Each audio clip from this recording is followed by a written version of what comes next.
mother, Dee Dee. She didn't deserve what happened. If anything, she just deserved to be where I am. Throughout Gypsy Rose's adolescence, Dee Dee claimed falsely that her daughter suffered from leukemia, asthma, and muscular dystrophy. Dee Dee claimed her daughter had the mental capacity of a 7-year-old and made her use a wheelchair and even a feeding tube. She had as many as 30 surgeries that she didn't need. But Gypsy Rose eventually began to question her mom. They said she was the perfect mother. Claudine Dee Dee Blanchard lived in a pale pink house on a quiet street in Springfield, Missouri, with her sweet, wheelchair-bound daughter, Gypsy Rose. From a distance, they looked like a miracle. A duo forged by illness and love. Gypsy had leukemia, muscular dystrophy, seizures, developmental delays, a feeding tube, a breathing machine, and a list of other disorders so long that Dee Dee sometimes forgot which came first. But what she never forgot, not even for a second, was the performance. Gypsy wore princess dresses and wigs over her bald head. She spoke in a high, childlike voice and smiled shyly when neighbors asked about her latest Make-A-Wish trip. Dee Dee always answered for her, gently correcting any detail Gypsy misremembered. They had been to Disney World, met celebrities, received donations, and lived rent-free in a home built by Habitat for Humanity. The walls were lined with certificates and stuffed animals, and the refrigerator was covered in prescription schedules and stickers from various hospitals. Everyone who knew them, they were heroes. But it was a lie that on the night of June 14, 2015, the lie shattered at 10:48 p.m. A Facebook post appeared on Dee Dee's page. "That bitch is dead." Friends thought it was a hack, a cruel prank. But minutes later, another comment appeared below it. "That fat pig and raped her sweet, innocent daughter. Her scream was so loud LOL." People panicked. Some laughed nervously. Others called the police. Officers arrived at the Blanchards' home on West Volunteer Way the next morning. The front door was locked. No one answered the bell. The neighbors stood in the street, whispering, watching. Everyone loved Dee Dee. Everyone loved Gypsy. The idea of danger was unthinkable. Police entered through a window. Inside, the air was thick. The house was cluttered but not dirty. The living room was filled with medical equipment. A wheelchair sat parked neatly near the kitchen. In the back bedroom, on the bed, lay the body of Dee Dee Blanchard. Face down, blood pooled beneath her. She had been stabbed multiple times. There were no signs of a struggle. Gypsy was gone. Her wheelchair was still there. So was her medication, her feeding tube supplies, her oxygen tank, her clothes. It looked like she had been kidnapped from her own home. The Amber Alert went out by noon. The day after Dee Dee's body was found, Gypsy's face was everywhere, on news alerts, social media, local bulletins. Missing and endangered, possibly abducted, requires multiple medications, unable to walk. The community feared the worst, that she had been kidnapped by whoever killed her mother, that she was suffering somewhere, unable to scream, unable to escape. But the internet said otherwise. The Facebook post hadn't come from nowhere. It was traced back to an IP address in Big Bend, Wisconsin, hundreds of miles from Missouri. Police contacted local authorities. They knocked on a door at a small house belonging to the family of Nicholas Gojon, a 25-year-old man with a history of mental illness and developmental challenges. Inside the home, they found Gypsy Rose Blanchard, alive, unharmed, and very much able to walk. She stood on her own. No wheelchair, no oxygen tank, no trace of disability. The truth came in waves. First disbelief, then confusion, then horror. Gypsy was not a victim of kidnapping. She had helped plan her mother's murder. She had met Gojon online, fallen in love with him, and conspired to kill Dee Dee so they could be together. They had boarded a bus after the murder, traveled across several states, and were holed up in his bedroom when the police arrived. The girl who had once seemed fragile, helpless, and dying was walking, talking, laughing, and the world flipped upside down. Gypsy Rose wasn't always sick. In fact, there was no documented proof that she was ever truly ill at all. The diagnoses had begun when she was a child. Dee Dee, then still living in Louisiana, had insisted Gypsy suffered from sleep apnea, then leukemia, then muscular dystrophy. Each diagnosis came with new prescriptions, new doctors, new specialists. Dee Dee shaved her daughter's head regularly to maintain the illusion that chemotherapy had taken her hair. She pushed her in a wheelchair everywhere, not because Gypsy couldn't walk, but because Dee Dee told her she couldn't. Over time, Gypsy stopped asking questions. She believed her mother, believed she was sick, believed the world outside would hurt her. They moved often, especially after Hurricane Katrina in 2005. Dee Dee claimed all of Gypsy's medical records had been destroyed in the storm. Sympathy flooded in. Donations followed. In Missouri, they became known as local heroes. Dee Dee charmed the media. Gypsy smiled sweetly on camera, but behind closed doors, it was different. Gypsy wasn't allowed to go to school. She wasn't allowed to be alone with anyone. When doctors asked questions, Dee Dee answered. If one doctor grew suspicious, Dee Dee switched providers. She used a series of aliases and forged documents. Munchausen syndrome by proxy, though rarely diagnosed in real time, was now glaringly obvious in retrospect. Dee Dee kept Gypsy infantilized, dressing her in cartoon pajamas, making her sleep beside her in bed, feeding her through tubes she didn't need. When Gypsy tried to eat real food, she was punished. When she asked about her age, Dee Dee lied. For years, Gypsy believed she was years younger than she really was. And yet, Gypsy watched. She listened. She began to suspect she had access to the internet late at night when her mother slept. She read articles. She found out what Munchausen was. She began talking to people. Secretly, carefully, and then she met Nicholas. Gypsy met Nicholas Gojon on a Christian dating site in 2012. She was using a stolen laptop. Dee Dee didn't know. For months, their messages were innocent, sweet, but soon they turned sexual. Gypsy was desperate for affection, for someone who saw her as a woman, not a doll child in a wheelchair. Nicholas gave her that. He called her his kitten. She called him her prince. They exchanged fantasies. Roleplay. She created multiple Facebook profiles to keep their conversations hidden. He wasn't like other boys. He had developmental challenges, a low IQ, and a documented history of autism spectrum disorder. He also had violent sexual fantasies about domination, control, and submission. Gypsy didn't flinch. She welcomed them, encouraged them. Anything, as long as he kept talking. As long as she wasn't alone, they spoke every day. For years. In 2015, Gypsy decided she wanted out.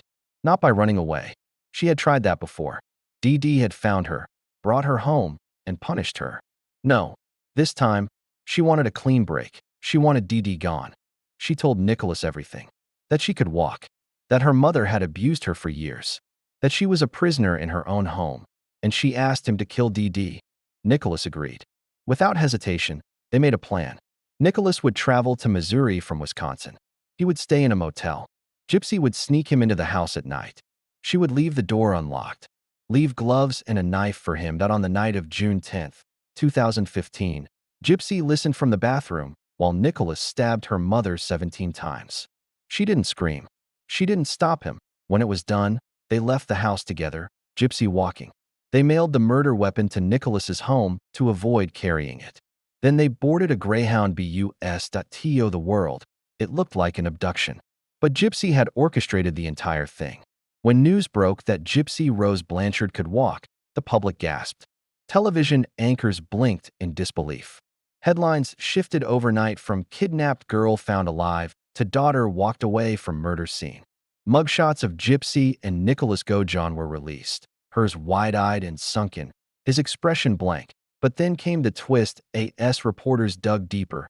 The image of Dee Dee, once painted as the ultimate caregiver, crumbled. Investigators interviewed doctors who had long suspected something was off. They reviewed records from hospitals where Dee Dee insisted on repeated tests, surgeries, medications, and feeding tubes, all without conclusive diagnoses. They found years of fabrications, diseases that didn't exist, prescriptions that weren't needed, and symptoms that only Dee Dee reported. People were horrified. What had seemed like a brutal matricide became something murkier, more tragic. The public began to ask, was Gypsy Rose a cold-blooded killer or a victim who saw no other escape? She told police everything. She cried in her orange jumpsuit, recounting the years of lies, the constant control, the fear. She had begged her mother to let her live a normal life. But Dee Dee refused, told her she'd die without her. threatened to smash her fingers with a hammer, kept her sedated, dependent, voiceless, and when she met Nicholas, she thought he was her only chance at the courthouse.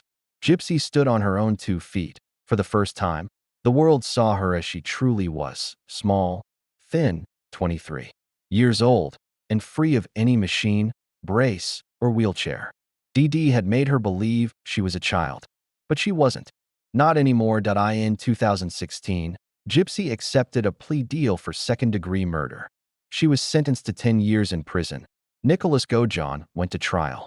His defense argued diminished capacity, that he was manipulated by Gypsy, that he didn't understand the weight of his actions. But the jury saw it differently. He was convicted of first-degree murder and sentenced to life without parole. But even in sentencing, the public remained conflicted. Gypsy wasn't hated. She was pitted. Some called her a survivor. Others, a symbol of what unchecked abuse can do.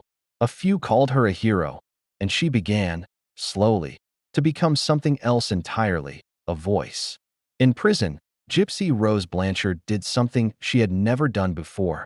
She began to live. Behind concrete walls and metal bars, she found a strange freedom. No feeding tubes, no wheelchairs, no medication schedules, no mother watching her every breath. For the first time, she had control over her own body, what she ate, how she moved, how she spoke. She began gaining weight. Her cheeks filled out.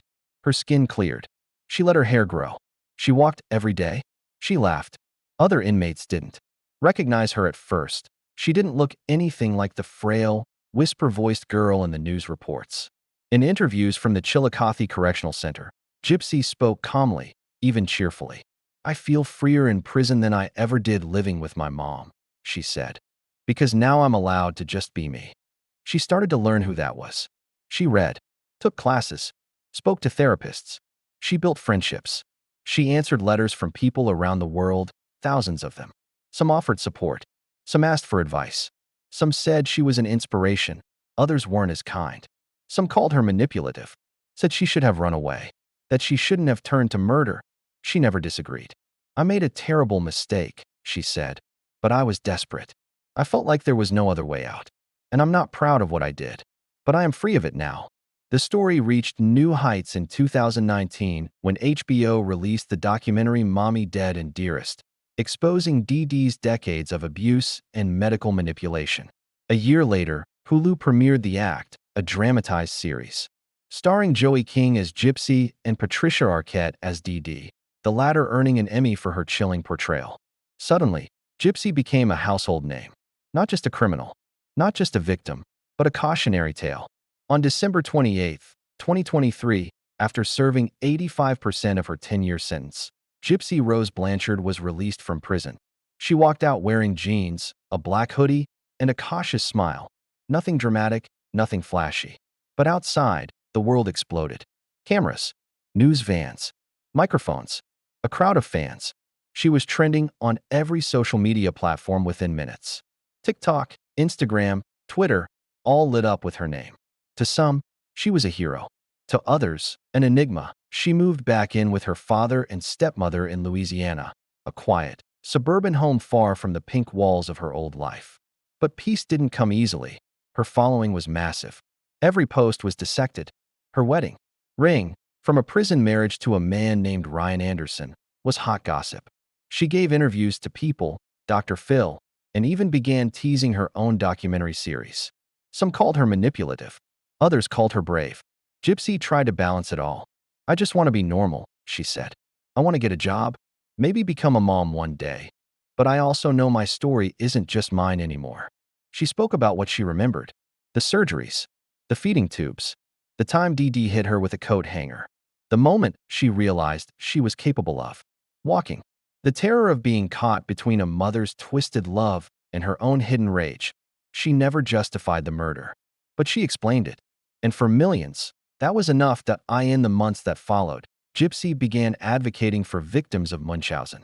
By proxy, she partnered with psychologists, spoke to lawmakers, and worked with survivor groups.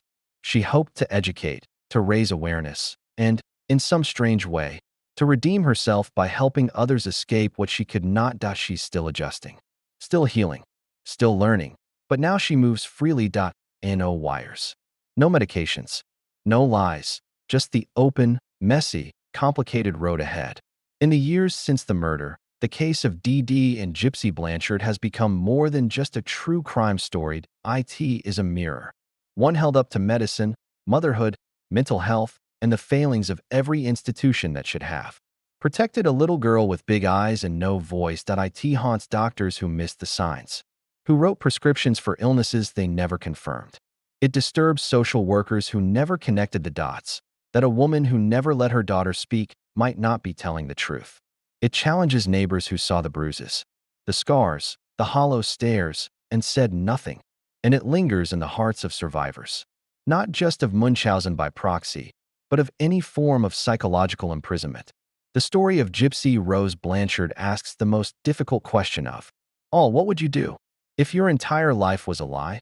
If your mother wasn't your savior, but your captor? If your home was your cage? If you were raised to believe you were sick, helpless, dying, when in reality, you were capable of walking out the door? Would you run? Would you scream? Would you kill? Gypsy Rose chose murder, not in a moment of rage, but in slow, calculated desperation. It was not right. It was not clean, but it was real.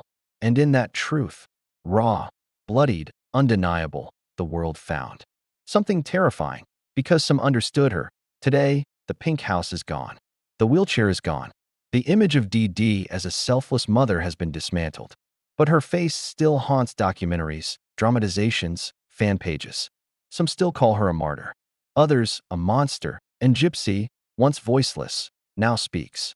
With startling clarity, she walks now with purpose, with guilt, with memory, but also with freedom. Not just the physical kind, but the rare, aching freedom of someone who has seen the darkest parts of love and survived it. Her story is not a fairy tale. It is not a cautionary tale. It is a question, and the answer is never easy.